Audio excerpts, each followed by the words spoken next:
Hey ho ho, it's one for all for one. Oh, sorry, caught me off guard there. What are you doing here? Oh, you want to see another review? Well, actually, there's a problem there. We were going to review this game, Charlie and the Chocolate Factory, for PlayStation 2. But the disc just doesn't want to work in my PlayStation. It's not scratched or anything, it's in pretty damn good condition, and even my friend clarified that, and he works at a game shop, so yeah. It just doesn't want to play. Sometimes this happens with old games. Why am I not sitting in front of my desk? I guess the only thing we can do is order another copy of the game and wait. I'm sorry about this, guys. I guess we're just going to have to delay the review. Ty the Tasmanian Tiger, developed by Chrome Studios and published by EA Games. Oh, you don't know who Chrome Studios are? How could you not? They're the geniuses behind such great games as Full House Poker, Seen It Box Office Smash, Disney's Extremely Goofy Scheme. Alright! The company isn't exactly well known, but according to my Google search, they created the Spyro games for PS2 and Star Wars The Force Unleashed, which I haven't played personally, but according to my friends, it's alright. November 2002 was when us PAL users were first able to pick up the game, and the reviews are all pretty much around the same mark, anywhere between 5 and 7 out of 10. Well, the game actually seems quite promising. Let's stick it in and give it a go, shall we? Jesus. Alright, we got some cave drawings, some mountains, the logo for the game, some basic options, and also there seems to be this sort of 90s kids Power Rangers rip-off show music in the background. Form up! Compassion! Camaraderie! Friendship forever! Yeah! Let's go ahead and start a new game here. Alright, the opening cutscene. Waiting for something significant to happen here. Seems to be in some kind of jungle or something. Oh my goodness, there's a splash of water on the screen. It looks like we're in for a soggy afternoon here, ladies and gentlemen. Let's see, we got nothing. The guy does a big jump and a couple of flips, and what the hell is that thing? More importantly, why are his shorts pulled up so high? Oh, good lord, whatever this thing is, his voice actor is bad. I mean, just listen to how he reacts when his friend falls down a hole. Don't move, mate. I'll get help. He couldn't sound any less concerned if he tried. He might as well say, "Alright, mate, don't worry about it. I know you've just fallen down this rather large hole here and could have possibly broken your ankle or worse, landed on your head and could be bleeding out as I speak, resulting in a slow and painful death, or maybe even worse than that, there could be a bear down there and you've just woken up and he could be about to sink his teeth into you as I speak, but let's throw another shrimp on the barbie." Anyway, Ty meets an old man down here and he seems to be our direction to the plot.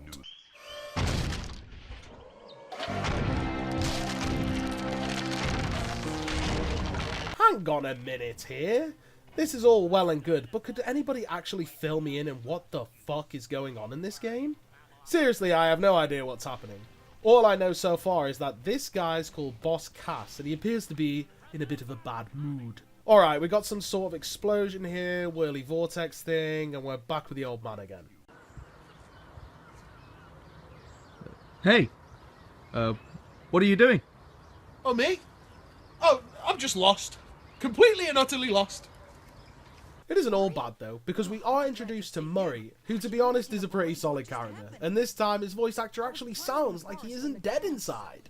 Ty then climbs out of the hole, making me question why his friend went to get help in the first place, explains what happened to Murray, and then after a little bit of witty banter from Murray, I'd much rather be at home watching the footy. the adventure begins. So wait, what just happened here? Honestly, I have absolutely no idea what's going on, and that opening cutscene didn't really explain anything. Well, I guess it's time to head to the back of the box to find out what this game's all about. Alright, let's see what we got here. Good day, mate. Okay, a quick scan through the back of the box, and we aren't really too much wiser about this game. It's time to pull out the big guns. That's right, ladies and gentlemen. We must break out the manual and give it a damn good read. What are you doing? What, you never used to read your manuals while you were on the toilet? Alright, finally we have a bit of solid story here. Basically, you're this guy and you thought the rest of your species died off years ago, but you were wrong. You meet this guy who is actually called Bunyip the Elder, try saying that fast, and those tigers you see in the flashback are actually Ty's family. Your job is to save them and recover a bunch of magical talismans, but of course Boss Cass is going after these talismans too, so you're going to have to deal with him at some point. Alright, collect the stuff, save the family, defeat the bad guy. Got it. Let's start playing the game, and holy shit, the speed on this guy! I've never played a character who runs so fast. I mean, seriously, is this guy on drugs? Don't do drugs. If you're doing it, stop it.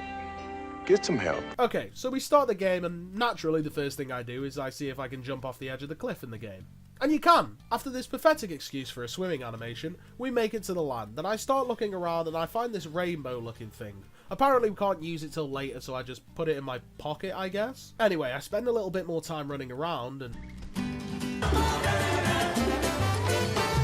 Anyway, I run around for a while, and eventually I find this cave. So I go in the cave, there's a dead end, so I leave the cave. I never knew why I entered the cave that day. And to be honest, when I left after doing absolutely nothing, I didn't have my answer. But I did know one thing. It was a total waste of my time. Alright, jokes aside, this whole area obviously isn't meant to be explored until later in the game. But I do love that you have the option to now. It takes away that linear feel.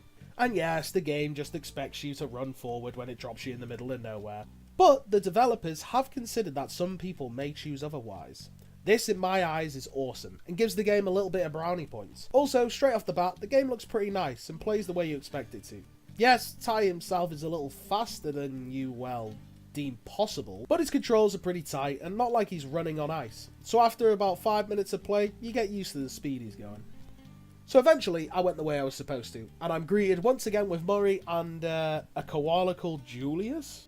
He explains that we can get the talismans, but we need something called Thunder Eggs to power the machine to get them here. This cutscene really nails something home for me that I noticed earlier, and that is that the character you play seems, well, boring. All these other characters have so much life and energy to them, while yours seems very simple and at times even annoying in these cutscenes. And this game seems to have a lot of cutscenes, or at least segments where people are talking. They really seem to be trying hard to develop a narrative in this game, but for me it's just not working. And to be honest, Murray is the only thing that keeps this cutscene going for me. Even the other characters seem a little boring after spending some time with them. But I'm not giving up on this game yet. Let's go ahead and head into the first world through this portal. Let's get a taste of what the gameplay has to offer. Alright, so we head in and once again we're brought to a standstill by Murray. He tells us that he's found us a second boomerang, which is kind of cool. And it's at the top of Frill Neck Peak. We just have to go up there and grab it. Well, at least we have an incentive to be going through this level other than the Thunder Eggs. Maybe this game has a little potential after all. Alright, now we all know that the early PlayStation 2 games have a problem with camera angles. It seems like for the longest time they just couldn't get the camera angle right. But this is bad. It seemed fine earlier, but it just feels really zoomed in now. And yes, you can zoom out a little bit with the R1 button, but even when you do that, it barely makes the game playable. This zoomed in bad camera angle plus the speed you run at with time really starts inducing motion sickness on me while playing this game. But then at other points, the camera seems fine, and even zoomed out a little bit too far. I really feel like the developers had no idea what they were doing with the camera in this game. Sometimes it follows you, sometimes it's static, sometimes it just doesn't give a fuck. But to be honest, it's mainly zoomed in. But it isn't all bad. To be fair, the music in the game's levels is actually pretty good, and it fits the theme perfectly. And it's also really catchy, especially the Didgeridoo remix songs.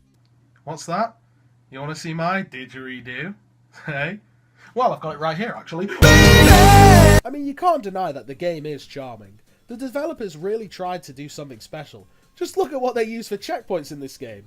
Yep, it's a toilet. That's right, ladies and gentlemen. 2 toilet clips in one video. The budget skyrocketed. Anyway, it seems like we finally have a name for these red things we've been collecting. They're called opals, and they seem to be the coins for this game. Collect 300 and you get a Thunder Egg. Simple yet effective, even if 300 seems a little bit high. To be honest, once you move past the bad camera and the awful enemies, there are a few interesting unique platforming ideas. Like this one here. You actually have to chain your bite attack to get to the top of this ledge and collect the Thunder Egg. Is it difficult? Not at all. But it is unique, and it's a cool use of the bite tool you have. Now, we have to talk about it. The enemies in this game. If you can even call them enemies. They're slow, predictable, and not at all intimidating. 1 or 2 hits from your boomerang and these guys are down. I think throughout the whole level I got hit once by an enemy, and that's because I was looking away to take a drink. Now, the enemies may get tougher in the later game, but according to Julius here, we can collect 15 of these cogs to get better boomerangs. This means that even though the enemies get tougher, well, the means for us to defeat them get easier. Seriously, the only enemy I had trouble with for this entire stage was the purple crab, and all I had to do was jump over him. Holy moly, there's a lot of checkpoints in this level. There's literally toilets everywhere. It's like the game thought you'd struggle with this level and needed a checkpoint at wherever possible to get through.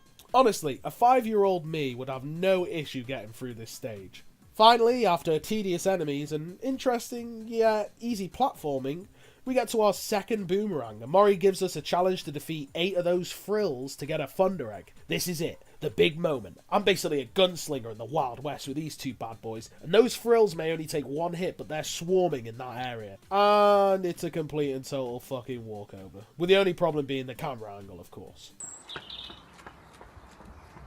Well, shitty enemies aside, at least there's some interesting puzzles here. Yes, it may only be hitting buttons, but it does show a little bit of promise for the rest of the game. Also, the platforming doesn't seem too bad, and even though a 6-month-old baby could do it, felt sort of rewarding. And we come to the end of the level. We are told that there is a stopwatch at the start of the level, and yes, you have the chance to race against the clock to try and achieve another Thunder Egg. Now, we all know that this adds replayability to the levels in the game, but to be fair, I don't think I'll be coming back to this level anytime soon. So you leave the portal and, another cutscene. I mean, I'll give credit where credit's due. As I said before, there are a lot of cutscenes in this game, but it seems like they use a cutscene for almost anything.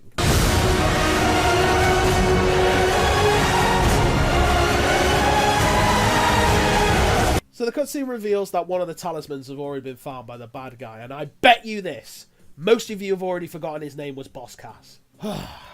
Alright, I'm pretty much at the end of my tether with this game. And I know the game boasts 15 levels of vast and dangerous Australian wilderness, but I have a feeling that the word danger isn't anywhere to be found in this game. I'm willing to give the game one last shot though. Let's head into the next world. Alright, looks like we're at the beach.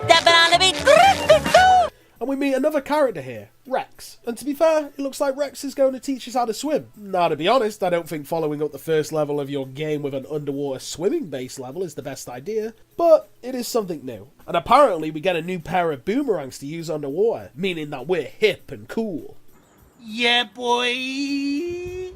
Well, the swimming control's good, but once again I find myself, for lack of a better word, bored. Honestly, I wanted to give this game a better go, but I think I have everything I need for this review. And also, if I play any more of this game, I think the motion sickness is going to take its toll on me. Ty the Tasmanian Tiger. A charming game with unique characters and a half-decent soundtrack. Sadly, I can't really say much else good for the game. I remember having this game in my childhood, and I believe I enjoyed it back then. But playing the game again now, I really can't have fun with it. The level design is plain and uninspiring, the enemies are basically target dummies, and at no point did I ever feel in any real danger. And Ty himself is a bad attempt at an interesting character to play as. Honestly, it could have been so much more. The only thing I can say is that maybe the game shouldn't be played by someone of my age. I can imagine a very young child playing this having some fun, but for anyone over the age of 5, I think it's way too simple. Hell, maybe I just didn't give the game enough of a chance. But I really can't take much more of this. With how little is actually going on in the game, and how even collecting the opals feels stale and uninteresting, I'm finding myself focusing on the bad camera angles and speed of Ty himself, forcing the feeling of motion sickness to wash over me. Overall, I'm saying that this game is pretty damn awful. I know it's got a bit of a following out there, and there might be some angry comments down below, but to be honest, when you play it, it really isn't good. But it's not the worst thing in the world, you know. It's not like you went down to some tomb and unleashed some, plague upon the world.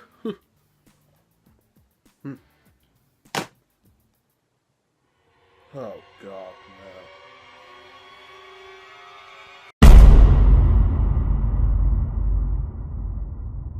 Hey, thanks for watching this one, guys. I appreciate it. Honestly, as I said, this was meant to be the old Charlie and the Chocolate Factory review, but sadly the disc just doesn't work. But I'm happy with how the review turned out, and I hope you guys enjoy it too. And if you do enjoy it, don't forget to hit the like button, subscribe to the channel, and most of all, share this video with your friends. Also, if you missed the last video I did on Maximo, you can click the game box on the screen to go watch it. Thanks again, guys. Bye bye.